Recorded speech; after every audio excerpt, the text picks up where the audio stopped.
즐거움의 가치, 성취감의 가치, 행복함의 가치, 나눔의 가치. 당신의 소중한 가치를 버리시겠습니까? 성매매 없는 세상 함께 만들어갑니다. 성매매 방지 캠페인.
정부가 무용과 혁신 성장과 관련한 종합대책을 내놨습니다.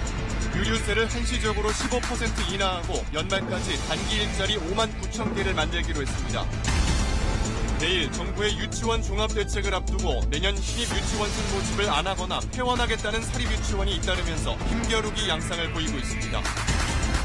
대광그룹 이호진 전 회장이 횡령 혐의로 수감됐다 정보석으로 풀려나 있는 동안 술집에 다니고 떡볶이도 먹으러 가는 등 자유로운 생활을 해온 사실이 KBS 취재 결과 확인됐습니다. 임대주택 대상자인데도 이를 알지 못해 신청하지 않는 경우가 많다는 지적에 따라 앞으로는 정부가 임대주택 입주가 필요한 사람을 직접 찾아내서 지원하기로 했습니다.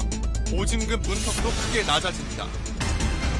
6.13 지방선거 참패 뒤 꾸려진 자유한국당 비상대책위원회가 100일을 맞았습니다. 김병준 비대위원장에게 자유한국당이 앞으로 어떤 길을 갈지 들어봤습니다. 여러분 안녕하십니까? KBS 9시 뉴스입니다. 최근 고용과 투자 지표가 계속 악화되자 정부가 오늘 종합대책을 발표했습니다. 다음 달부터 유류세를 한시적으로 내리고 단기 공공일자리 5만 9천 개를 만드는 등 취약계층 지원에 집중할 계획입니다. 신선민 기자가 보도합니다. 다음 달 6일부터 6개월간 적용될 유류세 인하율은 15%입니다. 휘발유는 1리터에 123원, 경유는 87원, LPG는 30원 내려갑니다. 정부는 10년 전 10%를 내렸을 때 국제유가 폭등으로 체감 효과가 적었던 점을 고려해 인하율을 더 높였습니다. 이번 대책으로 줄어들 기름값 부담액은 2조 원 규모입니다. 유류세 인하분이 곧바로 기름값에 반영될 수 있도록 주유소 일일 가격 보고제 등을 통해 기름값을 모니터링할 계획입니다.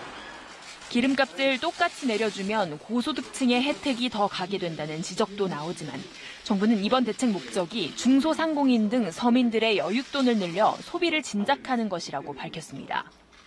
최근의 유가 상승, 내수 부진 등으로 어려움을 겪고 있는 서민, 자영업자에 대한 지원을 강화하겠습니다. 겨울철에 심해지는 고용 한파에 대비한 긴급 처방도 내놨습니다. 연말까지 단기 공공일자리 5만 9천 개를 만들어 취약계층을 지원합니다.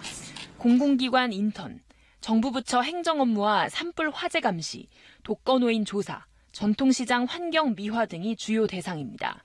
직업훈련 대상도 3만 5천 명 늘리기로 했습니다. 5인 미만 영세 사업자를 위해서는 현재 근로자 1명에 13만 원인 일자리 안정자금을 올해 안에 15만 원으로 올려주기로 했습니다. 정부는 또 최근 업황부진과 구조조정으로 어려움을 겪고 있는 자동차 부품업체에 1조 원, 조선 기자재 업체에 3천억 원 규모의 금융 보증도 지원하기로 했습니다. KBS 뉴스 신선미입니다.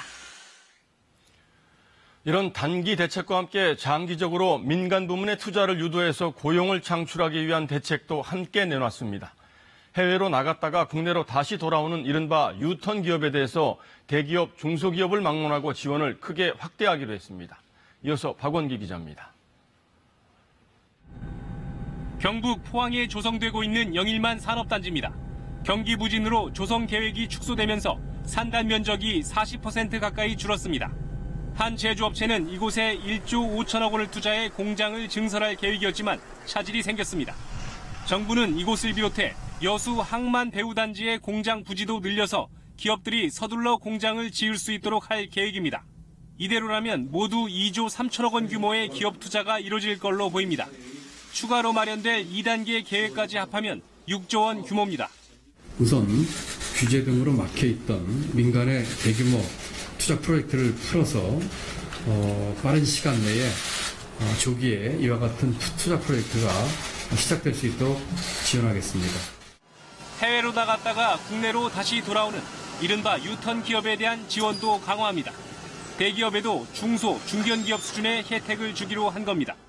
해외 사업을 완전히 정리하거나 아니면 일부만 정리하고 국내로 돌아와도 입지, 설비 보조금을 받고 법인세와 자본재 수입에 관세를 면제받을 수 있습니다. 최근 5년간 해외로 나간 4,800개 기업 가운데 다시 돌아온 기업은 50곳에 그쳤고 대기업은 단 한 곳도 없는 점을 감안한 조치입니다. 법인세 같은 경우도 외국처럼 상당히 오랫동안 지속적으로 지원할 수 있는 정책들, 그런 획기적인 정책들이 좀 이루어지면 좀 더 정책의 실효성이 이루어질 거라고 생각하고 있습니다. 정부는 이와 함께 올해 안으로 국책은행을 통한 15조 원 규모의 금융 프로그램을 가동해 중소, 중견기업의 시설 투자를 촉진할 예정입니다. KBS 뉴스 박원기입니다. 기존 기업에 대한 지원뿐만이 아니라 새로 창업하는 기업에 대해서도 지원을 확대하기로 했습니다. 소규모, 소자본 창업을 활성화하기 위해 각종 규제를 풀고 진입 장벽을 낮춰서 일자리를 더 많이 만들겠다는 뜻입니다. 계속해서 유호윤 기자입니다.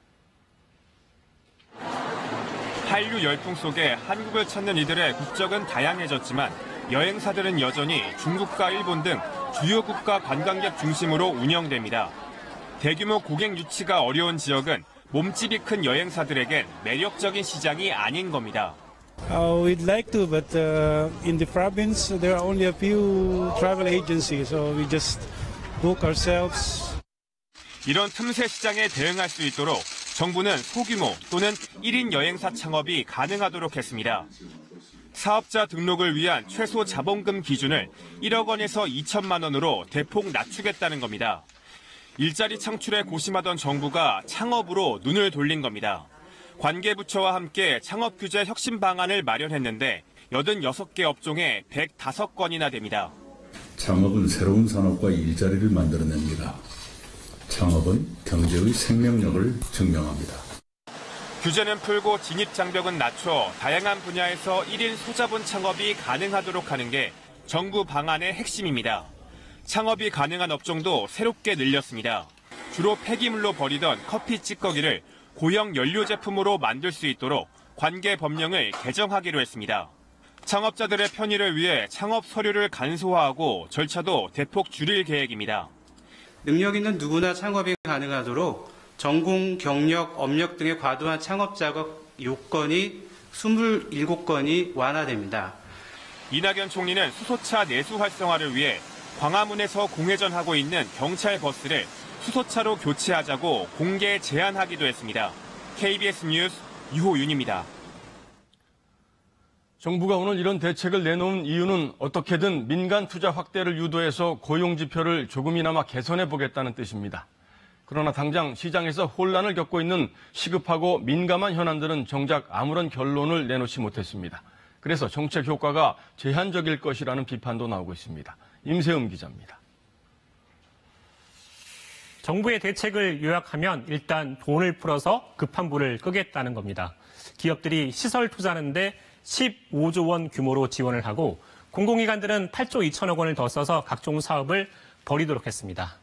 유류세 인하도 결국 받던 세금 2조 원을 당분간 시중에 풀겠다는 얘기입니다. 이렇게 저렇게 해서 직간접적 투자 규모가 26조 원이 넘습니다.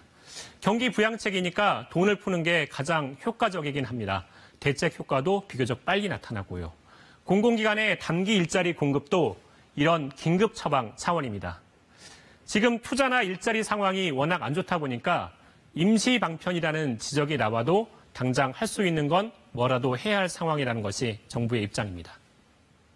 굉장히 절박한 마음으로 지금 이대로 가서는 안 되겠다. 좀 흐름을 반전을 좀 시켜야 되겠다. 평상시 같으면 꺼려하는 정책 수단까지도 많이 동원을 했습니다. 문제는 정부가 정작 급하고 민감한 현안에 대해서는 결론을 내지 못하고 있다는 데 있습니다.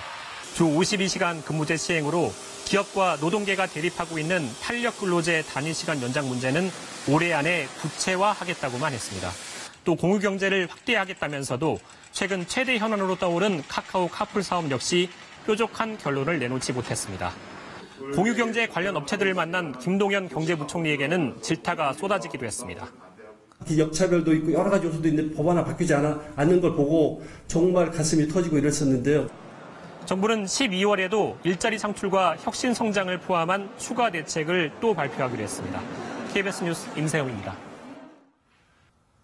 사립유치원에 이어서 요즘은 어린이집에 대해서도 학부모들 시선이 곱지 않죠.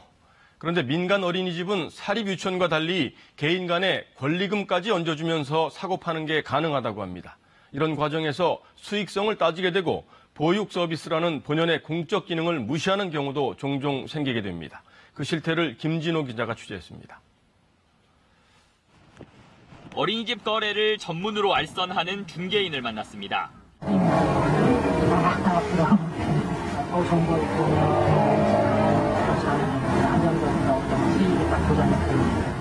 중개인과 함께 한 어린이집을 찾았습니다. 보증금과 월세 외에 권리금 6천만 원을 요구합니다. 아마 교부들이 다 쓴 걸 보여가지고 그 교부들에서 바뀐 거 하면 우리가 요구한다고. 단일 아이들 수요가 많으면 권리금도 따라서 커집니다. 아파트 단지 안에 있는 이 어린이집은 권리금이 2억 5천만 원입니다.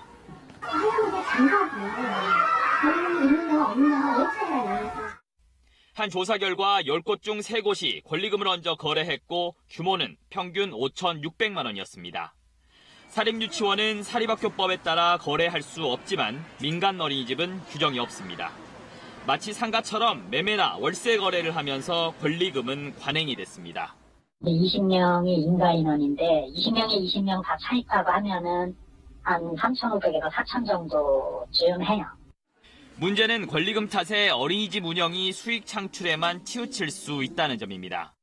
여천식을 주고 그 어린이집을 사서 하는 이유를 저는 잘 모르겠어요. 저는 월급 받아갖고는 그거 절대로 만회할 수가 없다고 보거든요.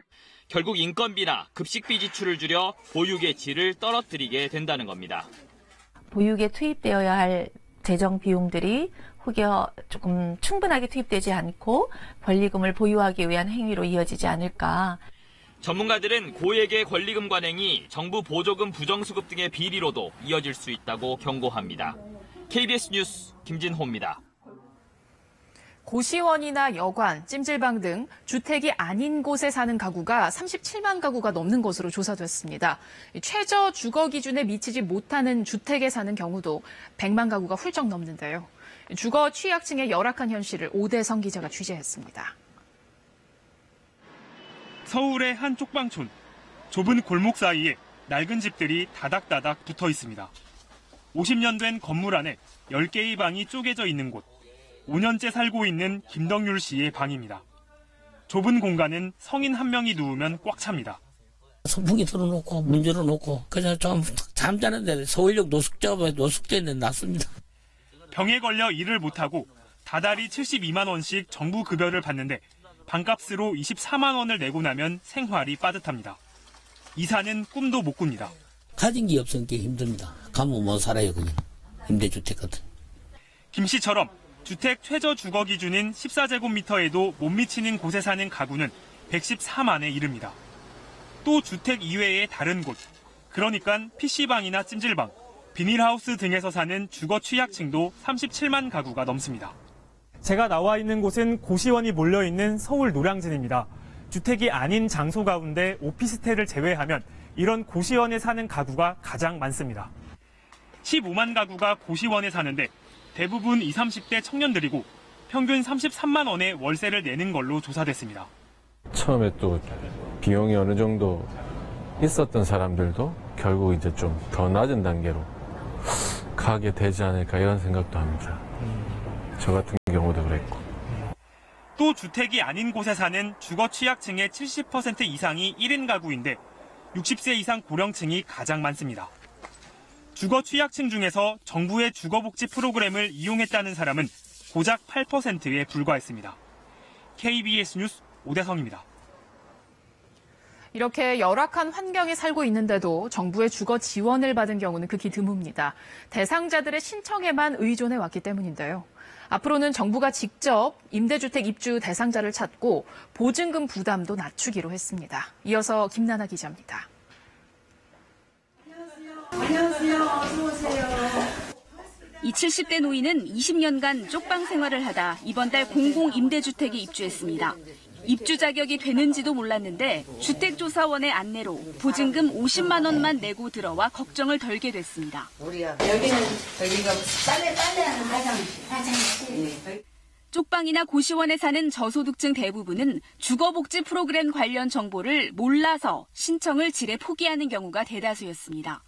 정부는 앞으로 주거급여 실태조사 때 공공임대주택 입주 대상자를 직접 찾아내기로 했습니다. 서류를 쓰고 집을 알아보는 모든 과정을 돕는다는 계획입니다.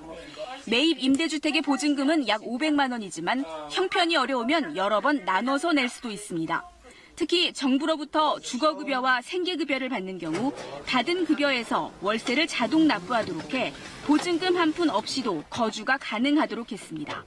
더 나은 곳으로 이사하고 싶지만 목돈의 보증금을 마련하기 어려워서 임대주택이 입주를 망설이는 일이 없도록 하겠습니다. 가정폭력 피해자나 출산을 앞둔 미혼모 등 급하게 지원이 필요한 경우엔 모집 시기와 관계없이 즉시 지원하기로 했습니다. 낡은 고시원 등을 매입해 살만한 주택으로 고친 뒤 저소득 독거노인이나 대학생 등에게 싸게 공급하는 공공 리모델링 사업도 도입합니다. 한 사람당 최소 면적을 14제곱미터로 규정한 최저 주거 기준도 더 넓게 바꾸고 일조량과 소음 등 환경 기준도 넣어 주거의 질을 높이기로 했습니다. KBS 뉴스 김나나입니다. 태광그룹의 이호진 전 회장이 횡령 혐의로 3년 6개월형을 선고받고도 고작 63일 수감됐을 뿐 7년 넘게 풀려나 있다고 지난주에 보도해드렸는데요. KBS 취재진이 이 전 회장의 행적을 찾아보니 아프다는 분이 술도 마시고 떡볶이도 먹으러 가고 곳곳에서 모습을 드러냈습니다. 강병수 기자가 단독 보도합니다. 2015년 2월 서울 수유동의 한 사찰. 스님들과 양복을 입은 사람들이 보입니다. 태광그룹 이호진 전 회장의 모친 이선혜 씨의 49제 행사. 이 전 회장의 모습도 보입니다. 이 전 회장은 2012년 간암 3기를 이유로 병보석으로 풀려난 상태. 집과 병원으로 거주지를 제한하는 조건이었습니다. 이 사실이 알려지면서 논란이 일었습니다. 최근에 저희가 제보를 통해서 병보석의 이유가 없을 정도로 건강하게 일상생활을 영위하고 있다라는 의혹을 가지게 됐습니다. 논란이 맞는 거죠. 그 반대편에 있는 분이. 2년 뒤 이 전 회장은 어떻게 지내고 있을까? 서울 장충동 고급 빌라. 이 전 회장의 집입니다. 불빛 한 점 창문에서 새 나오지 않습니다. 저희들하고 교류가 없어가지고 그 회장이 보냈습니다. 그분이 몸이 많이 안 좋으시잖아요. 다음 날 이 전 회장의 차량이 집을 나와 어딘가로 향합니다. 가시죠. 동호대교를 건너 차량이 향한 곳은 압구정동 백화점. 맞아. 안 보여요, 이거. 그런데 차 안에 이 전 회장은 없었습니다. 운전기사 혼자 뭔가를 들고 다시 집으로 향합니다. 잠복 취재 사흘째. 운전기사가 다시 모습을 나타냈지만 역시 이 전 회장은 없었습니다. 지금 병보석으로 바쁘시네요. 혹시 어디 계세요? 차대에 계세요? 취재팀은 지난 18일 뉴스에서 이 전 회장의 병보석과 관련한 의문을 제기했습니다. 그런데 보도 직후 취재팀에 제보가 들어왔습니다. 이 전 회장이 누군가와 담배를 피우는 사진, 술집 앞에서 겨울 외투를 입은 모습, 올 초에 찍힌 사진이었습니다. 거기로 올라가서 맥주를 드시는 거예요. 8시 반에 들어가서 술좀 드시고. 거의 매일 술 드시죠. 사진에 찍힌 장소를 찾아가 봤습니다. 서울 마포역 인근 술집으로 이 전 회장 집에선 8km 넘게 떨어진 곳입니다. 이 전 회장이 다니는 술집은 여기만이 아니었습니다. 서울 방이동 한 술집. 이 전 회장이 인근 아산병원에 입원하는 날이면 들르는 곳입니다.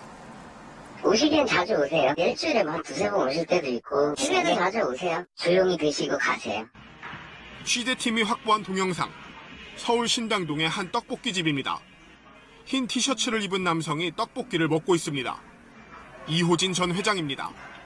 지난 여름 찍힌 건데 탁자 위엔 맥주잔도 보입니다. 간암 치료를 한다며 7년 7개월 동안 풀려나 있던 이 전 회장. 이렇게 지내고 있었습니다. 생활하시는 데는 문제가 없지만 밖으로 돌아다니시거나 술은 말도 안 되는 간암이신데 어떻게 술을 드십니까? 대법원은 내일 기소 8년 만에 이 전 회장에 대한 최종 선고를 내립니다. KBS 뉴스 강병수입니다. 며칠 전 서울 강서구 아파트 주차장에서 40대 남성이 전철을 흉기로 찔러 살해한 사건이 있었습니다. 피해자의 딸이 어머니를 살해한 아버지에게 사형을 내려달라며 청와대 국민청원을 올렸는데 하루 만에 8만 명이 청원에 참여했습니다. 아버지에게 엄벌을 촉구한 이유, 취재진이 글을 올린 딸을 만나서 직접 들어봤습니다. 김민철 기자입니다. 새벽 수영을 간다던 어머니는 다시 돌아오지 못했습니다. 가해자는 아버지 49살 김모 씨였습니다. 차가운 날에 추우나 차가운 시멘트 바닥에서 그렇게 비참하게 돌아가셨고요. 아버지의 폭력은 이미 20여 년 전부터 시작됐습니다. 정말 사람의 형체라고 정말 이게 우리 엄마가 싶을 정도로 이렇게 많이 비탈을 하고 왔었고요. 경찰에 신고해봤지만 곧 풀려났습니다. 보복이 두려워 처벌 의사가 없다고 했기 때문입니다. 현장 조치가 된 건지 어떻게 된 건지 저도 그 당시 어렸기 때문에 잘 모르겠지만 서해 같이 갔다가 집에 왔었고요. 몇 시간 후에. 결국 3년 전 이혼했지만 이번엔 살해 협박이 이어졌습니다. 어머니는 4년간 이사만 6곳을 다니며 숨죽여 지내야 했습니다. 동생을 미행한 끝에 집을 찾아와 흉기와 밧줄로 위협한 적도 있었습니다. 어머니 집에 버리고 죽이고 6개월만 살아 나오면 된다. 벗어날 방법은 없었고 결국 비극으로 이어졌습니다. 아버지를 사형시켜달라고 국민청원을 한 이유입니다. 강력한 처벌을 원하고요. 다시 사회에 나오지 못하게 제2의 피해자가 없도록 그리고 저희 엄마 한을 풀어드리는 게 저희 유가족이 정말 제일 바라는. 현행 가정폭력법상 피해자가 원치 않으면 처벌할 수 없는데 피해자 뜻과 상관없이 처벌하는 내용의 법 개정안은 국회에서 잠자고 있습니다. 피해자한테 처벌을 할래 안 할래 물어본다는 그 피해자 의사 존중은 그 가정폭력 피해자에게 2중 3중 고통을 주는 거예요. 경찰은 아버지 김 씨에 대해 구속영장을 신청했습니다. KBS 뉴스 김민철입니다. 지난 6월 지방선거 참패 이후 제1야당인 자유한국당은 현재까지 비상대책위원회 체제로 운영되고 있습니다. 보수야당의 구원투수로 전격 등판한 김병준 혁신비대위원장이 오늘로 취임 100일을 맞았습니다. 그래서 이 자리에 김병준 위원장을 모시고 보수야당의 현재와 미래 등에 대해서 얘기를 나눠보도록 하겠습니다. 김 위원장님 어서 오십시오. 예, 안녕하십니까. 네, 고맙습니다. 예. 비대위원장으로 취임하신 지 벌써 100일이 됐습니다. 예. 뭐 여러 가지 평가가 있겠지만 예. 본인이 생각하시기에 가장 큰 성과라고 꼽을 만한 게 있다면 어떤 게 있겠습니까? 아무래도 이제 당이 좀 조용해졌습니다. 네. 말하자면 계파 갈등과 대리 이런 게 굉장히 심해서 국민들께 참 송구스러운 부분이 있었는데 네. 그런 부분은 많이 줄어든 것 같습니다. 예. 근데 그럼에도 불구하고 또 일각에서는 100일 동안 별로 달라진 게 없다, 눈에 띄게 네. 변한 게 없다 이런 인색한 평가도 있거든요. 이 부분에 대해서는 어떻게 아마 생각하세요? 그럴 것 같습니다. 많은 부분이 이제 많은 분들이 좀 인적 청산, 네. 인적 쇄신 그거 빨리 좀 하라고 예, 그런데 예. 제가 이제 그걸 후순위로 전부 미루고 있으니까 아마 네. 그런 부분에서 왜 빨리 좀 그런 거 안 하냐 예, 뭐 예. 그런 이제 독촉, 내지는 재촉 이런 게 있을 것 같습니다. 후순위로 밀어놨다 이런 말씀이시죠? 그냥 그 이제 얼마 전에 253명의 당협위원장들의 사퇴를 이제 일괄적으로 처리를 했습니다만 이제 그런 부분이 이제 출발이라고 보시면 되겠습니다. 그 부분은 제가 잠시 후에 다시 또 예. 여쭤보기로 하고 예. 저희 정치부 기자들이 어제 오늘 이틀간 그래서 자유한국당 의원 전원을 대상으로 긴급 여론조사를 실시했습니다. 그래서 안다영 기자 설명으로 여론조사 결과를 한번 같이 보시고 계속 질문을 이어가도록 하겠습니다.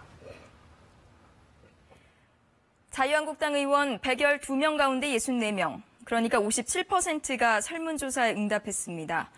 이들은 김병준 비대위에 몇 점을 줬을까요? 100점 만점에 평균 71점을 줬습니다.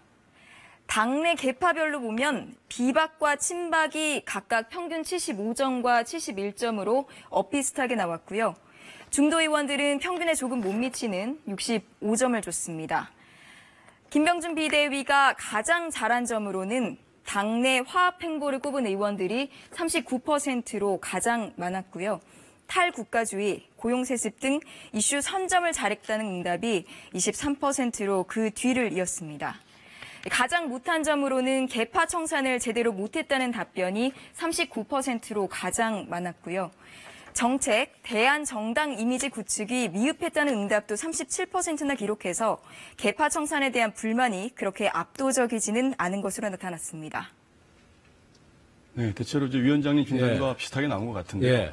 그 결과에서 봤듯이 이 인적 청산, 또 이제 정책 정당으로서의 위상 정립 이런 부분이 왜 그동안 소홀했던 겁니까? 정책 정당으로 해서 위상 정립이 사실은 상당히 진행이 되고 있습니다. 그런데 다만 이제 그 새로운 성장 담론을 만들고 또 이제 남북 문제만 하더라도 새로운 평화 로드맵을 만들고 하는 것이 이 비대위 수준에서 거의 이제 완성이 됐는데 다음 주 30일 날 이제 성장 담론을 발표하게 돼 있고 뭐 이렇게 해서 일정상의 차이가 조금 있다 보니까 의원들 중에 아마 모르고 계신 분들이 조금 있는 것 같습니다. 조만간 발표를 하신다 이런 말씀이시죠? 이미 사실은 이제 가안은 발표를 했고 정식으로 이제 의원총회에서 이제 다시 이제 확정을 지을 예정입니다. 인적 청산이라든지 인재 영입 이런 문제는 왜 또 소홀했던 건가요? 이게 이제 뒤로 갈 수밖에 없는 게 저는 가장 중시했던 것이 새로운 이제 큰 비전과 담론을 제시하는 겁니다.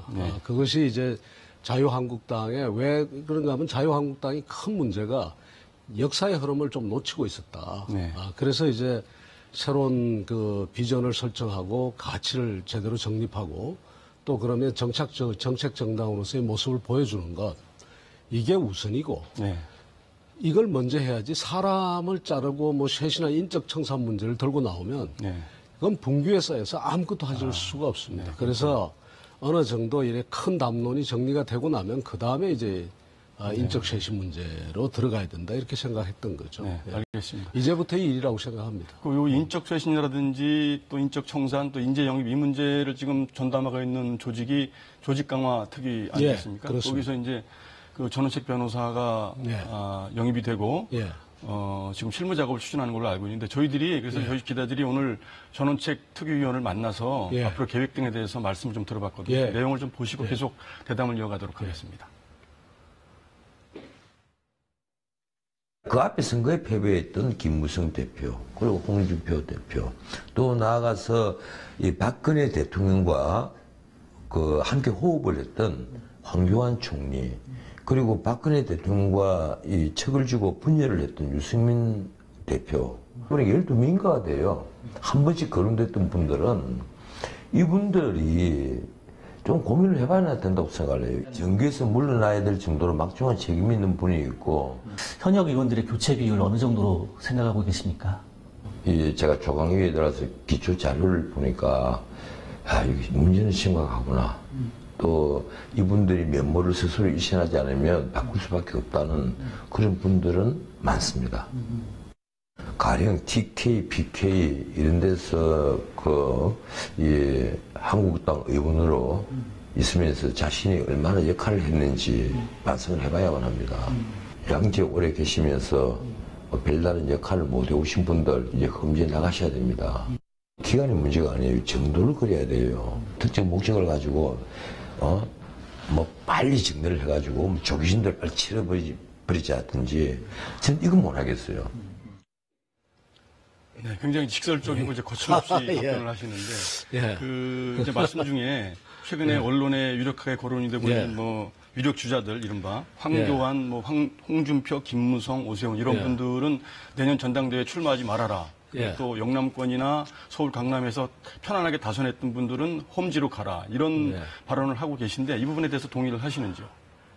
앞부분에 말씀하신 것은요, 사실은 조직 강화 특기위원으로서의 그 권한 밖의 일입니다. 그래서 그 부분은 정치 평론가로서 이야기를 하신 걸로 받아주시면 되겠습니다. 네. 그것은 조강특위 이외의 문제고, 다만 이제 그 뒤에 이야기하신 부분은 당내에 이런저런 이야기가 많이 나오는데, 지금 현재로서는 조직 강화 특위가 아직까지 저 문제를 올려서 지금 구체적으로 이야기한 적은 없습니다. 다만 그 위원 중에 한 분의 의견으로 그렇게 받아주시면 되겠습니다. 그러나 전체적으로 그런 분위기가 당내에 그렇게 가야 되는 것 아니냐 하는 분위기가 없지는 않습니다. 네. 정책 현안에 대해서 좀 여쭤보도록 하겠습니다. 최근에 그 국회를 이제 제치고 국회 동의 없이 비준 동의를 이제 평양 공동선언이나 이제 군사분야 합의서에 대해서 이제 위헌이라고 주장을 하고 계신데 이 부분이 왜 위헌이라고 생각을 하시는지 좀 말씀해 주시죠. 사실 그 정부가 저렇게 비준한 것이 저는 상당히 유감스럽습니다. 왜냐하면 우리 헌법 60조에 보면 뭐라고 되어 있는가 하면 그 국가 안보에 관한 안전보장에 관한 부분이나 또 그렇지 않으면 재정을 국민에게 아주 막대한 재정 부담을 안기는 것은 국회의 동의를 얻도록 되어 있습니다. 근데 청와대 입장에서는 그게 조약이 아니다. 뭐 이렇게 그런 입장을 가지고 계신 것 같아요. 북한이 국가가 아니니까. 그러나 언제부터 이 청와대가 북한을 국가가 아니다 이렇게 인정하고 있는지 모르겠습니다만 국가든 국가가 아니든 어쨌든 헌법 정신은 이 국가 안보 내지는 안전 보장에 큰 그 위해를 끼칠 수 있다든가 아니면 크게 영향을 미친다거나 또 그렇지 않으면은 막대한 재정이 소요되는 거는 국회 동의를 얻으세요 해라 이 말이거든요. 그래서 또 이제 위헌적인 요소가 있다고 봅니다. 마지막 질문을 드려야 될 것 같은데 최근에 이 공공기관 고용세습 문제가 이제 사회적인 논란이 되고 있는데요. 지금 이제 당장 국정감사를 하자 뭐 이렇게 주장을 하고 계신데 일단 감사원 감사 결과를 보고 그리고 나서 국정감사가 끝난 이후에 국정조사를 해도 늦지 않다. 이제 이게 여당 주장 아니겠습니까? 감사원 감사 결과를 신뢰하지 못한다고 생각을 하시죠? 지금 여러 가지 입장에서 보면은 감사원 감사를 도대체 신뢰할 수 있을까? 왜냐하면 정부의 청와대의 눈치를 보는 말의 기관들이 너무 많아요. 그래서 그런 부분에서 반드시 이제 국정조사가 이루어져야 된다고 보고요. 앞서 하나 제가 말씀 못 드린 이런 그 일자리 문제도 그렇고 남북 문제도 그렇고 대통령께서 언젠가 한 번은 우물가에서 숭령 달라고 그러지 마라 이랬는데 오히려 지금 저희들 입장에서는 대통령께 그렇게 이야기하고 싶어요. 뭐든지 자꾸 너무 급하게 하려고 그런단 말이에요. 정규직이 비정규직의 정규직화. 또 그다음에 남북 관계도 너무 조급하게 빠르게 앞서가려고 그러고 하다 보니까 여러 군데서 지금 무리가 일어나는 것 같습니다. 네, 알겠습니다. 오늘 말씀 잘 들었습니다. 지금까지 자유한국당 김병준 혁신 비대위원장이었습니다. 감사합니다. 네, 고맙습니다. 다음 소식입니다. 임종원 법원행정처 전 차장에게 검찰이 어제 재판 개입 혐의로 구속영장을 청구했죠. 영장에 적시된 혐의 내용을 보니 수사나 재판을 받는 국회의원들에게 법원 현안을 청탁하고 그 대가로 수사나 재판에 대한 대응 전략을 일일이 짜주도록 후배 법관들에게 지시한 것으로 드러났습니다. 사법부가 스스로 재판의 권위를 부정한 것 아닌가 하는 생각마저 드는 대목입니다. 홍성희 기자입니다. 2016년 유동수 의원은 선거법 위반 혐의로 1심에서 벌금 300만 원을 선고받았습니다. 당선 무효형입니다. 그런데 법원행정처가 2심 진행 중에 재판 대응 전략을 짜 유 의원 변호인에게 전달한 것으로 검찰 수사 결과 확인됐습니다. 2심에선 벌금 90만 원이 나왔고 유 의원은 의원직을 유지했습니다. 검찰은 특허 무효 제도를 도입하려던 특허청장을 국정감사장에서 비판해달라고 유 의원에게 부탁한 대가로 보고 있습니다. 검찰은 관계자들이 주고받은 이메일을 통해 임 전 차장이 양승태 당시 대법원장의 지시를 받은 것을 확인했습니다.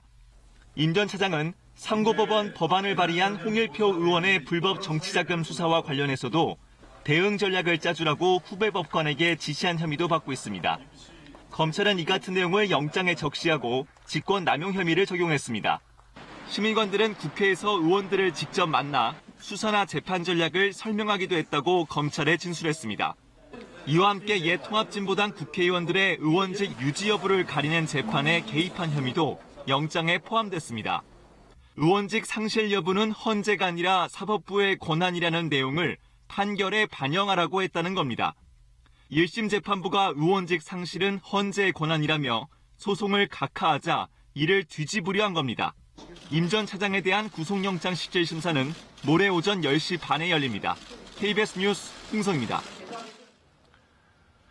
양승태 사법부의 사법농단 의혹 사건은 기존의 법원 조직에 맡길 것이 아니라 특별재판부를 구성해서 이 사건만 전담하도록 하는 방안이 추진되고 있습니다. 자유한국당을 제외한 여야 4당이 특별재판부 구성을 추진하기로 합의했습니다. 이어서 조태음 기자입니다. 더불어민주당과 바른미래당, 민주평화당, 정의당이 특별재판부 구성 추진에 합의했습니다. 사법농단 의혹 사건 재판을 사건에 연루된 판사가 맡을 가능성이 큰 만큼 독립된 재판부를 만들자는 겁니다. 서울중앙지법의 부패 사건을 담당하는 형사합의부 7곳 가운데 5곳의 재판장이 사법농단 조사 대상이거나 피해자입니다. 여야 4당이 추진하기로 한 방안에 따르면 특별재판부는 사법농단 의혹 사건과 관계없는 현직 판사 가운데 추천을 받아 구성하게 됩니다.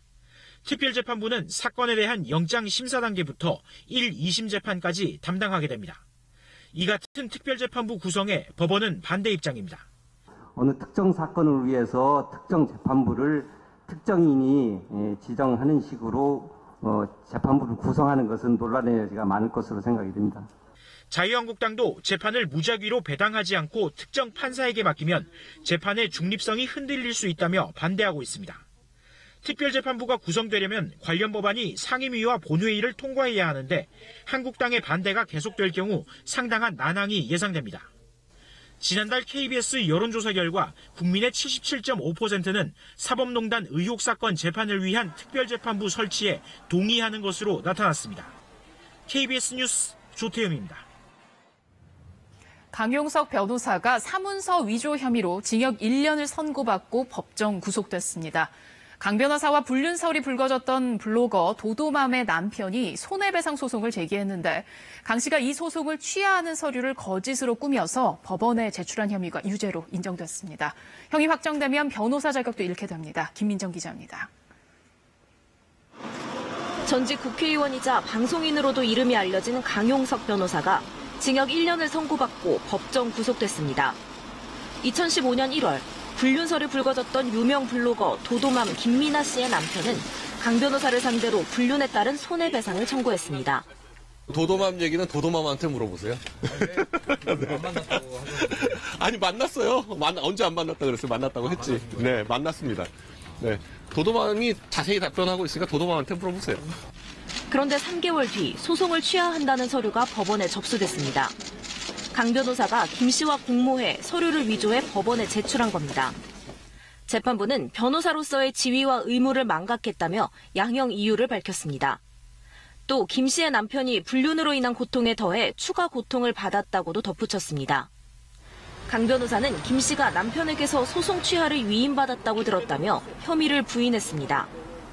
강 변호사는 항소했지만 이 판결이 확정되면 변호사 등록이 취소됩니다.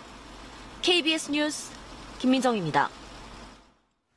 물걸레 청소기로 유명한 한 중소기업이 핵심 부품을 만드는 하청업체의 기술을 빼돌렸다 적발됐습니다. 물걸레 청소기가 인기를 얻으며 이 회사의 영업이익률은 20%를 넘을 정도였는데 빼돌린 기술 자료를 이용해 하청업체의 납품 가격을 터무니없이 깎았습니다. 오현태 기자가 보도합니다. 청소기 업체 아너스는 2011년 전동 물걸레 청소기를 만들어 지난해까지 110만 대를 팔았습니다. 한때 매출이 300억 원을 넘었고 2014년에는 산업부 장관이 수출 우수기업이라며 회사를 찾을 정도로 중소기업 모범 성공 사례로 꼽혔습니다. 하지만 아너스는 공정위 조사 결과 물걸레 청소기 핵심 부품 기술을 하청업체에서 빼돌린 걸로 드러났습니다.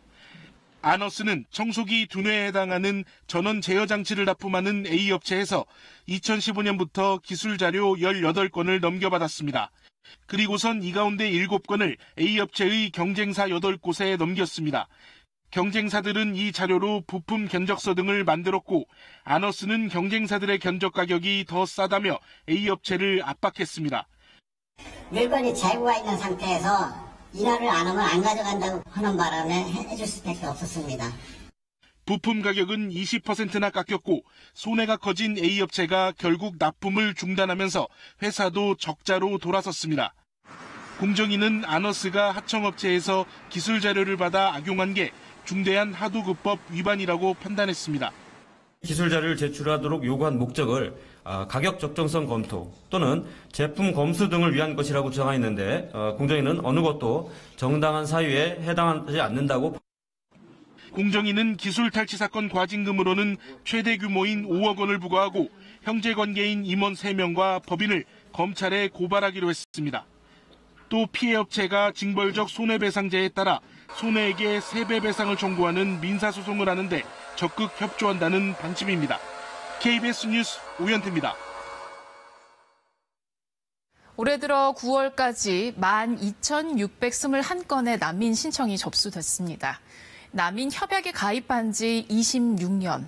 우리나라도 이제 난민 신청자 10,000명 시대가 열렸습니다. 2001년 첫 번째 난민 인정자가 나오고 올해 9월까지 868명이 인정을 받았습니다. 많다고 생각하시나요? 적다고 보시나요? 제주 예멘 난민을 계기로 우리 사회에도 이 난민에 대한 찬반 대립이 격화되고 있습니다. 난민은 우리에게 어떤 의미가 있는 걸까요? 받아들여야 할까요? 말아야 할까요? 미디어 빅뱅이라 불릴 만큼 급변하는 환경 속에 공영방송이 나아갈 길을 모색하는 세계 공영방송 총회가 개막했습니다.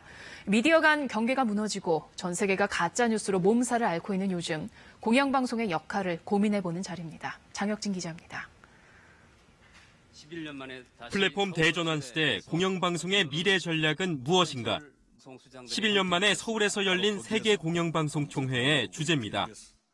20여 개 나라 공영방송 수장들이 모였습니다. 1인 미디어의 폭발적 증가와 넷플릭스 등 거대 콘텐츠 기업의 공습에 맞서 공영방송의 공공성 강화와 기술 혁신이 해법으로 제시됐습니다. Through new technologies, we can reach new generation, we can reach everyone in the society, everywhere. So it's an opportunity for us. 이번 총회에선 전 세계 공영방송들이 한반도 평화에 기여할 수 있는 방안도 함께 논의됐습니다. 남북 문제에서 갈등보다 화합을, 현상이 아닌 맥락을 짚어야 한다는 게 전문가들의 조언입니다. Public media doesn't have to rush to be first. It can actually make sure that it is correct, that it is verified any information, that everything is checked, because accuracy